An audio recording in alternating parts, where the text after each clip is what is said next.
Sprue, as we know, is a very important part of the gating system through which the molten metal flows into the mold cavity through the runner.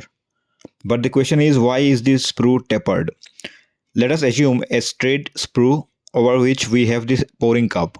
Pouring cup is the section where we pour the molten metal. Let us divide the entire arrangement into three sections. Let HP be the height of the pouring cup, HC be the height of the sprue, and HT is the total height.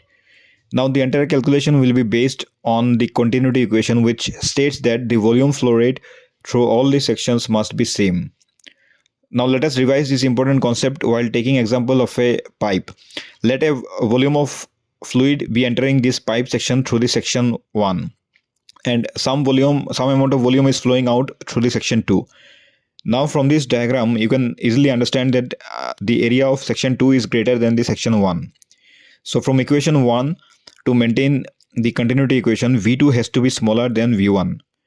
Let us assume molten metal is flowing through this sprue. So from Torricelli's equation, we can write the velocity at the section 2, V2 is equal to root over twice GHP, and V3 is equal to root over twice GHT.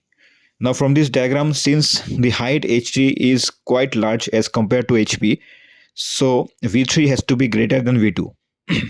So from equation 1, A3 will be much smaller than A2 to maintain the continuity of the flow. And this is the reason why the area of the section 3 is smaller than the section 2, and thus the sprue is tapered. Another important reason why the sprue is tapered is that if we use a straight sprue, the molten metal while flowing gets detached from the wall surface. As a result, air aspiration takes place and these bubbles flows with the molten metal into the mold cavity and the casting becomes defective.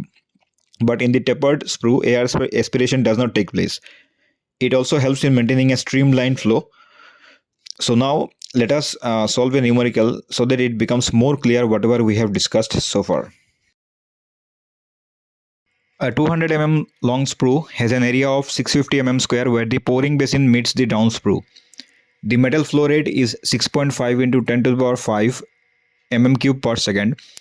If the end of the down sprue is open to the atmosphere and G is equal to 10 to the power 4 mm per second square, find the area at the base of the sprue.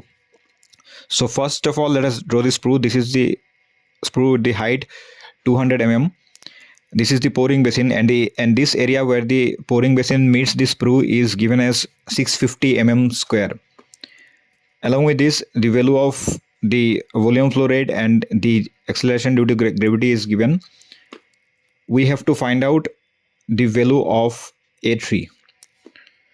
So according to the continuity equation, the fluid volume through section 2 will be equal to the volume of fluid passing through section 3. Now from this equation we can find out the value of V2, which is coming around 1000 mm square per second. Now again from equation 1, Q is equal to A3 V3, and we know V3 is equal to root over twice GHT. So we have to find out the value of the height of the pouring cup HP.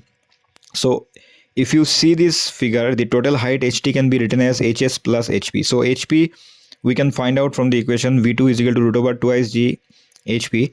So substituting the values, I get HP, which is equal to 50 mm. So HT will be equal to 200 plus 50 mm, that is 250 mm. Now putting these values in equation 2, we get V3 as which is equal to root over twice GHT. It is coming out as 2236.06 mm per second. Finally, from equation 1, I can write Q is equal to A3 V3. So if I substitute all the values, the value of A3 is coming as 290.70 mm square. So this was all about the design of a sprue. If you have any doubts, please feel free to ask me in the comment section. Also, you can offer feedback or constructive criticism to make our videos better. Thank you.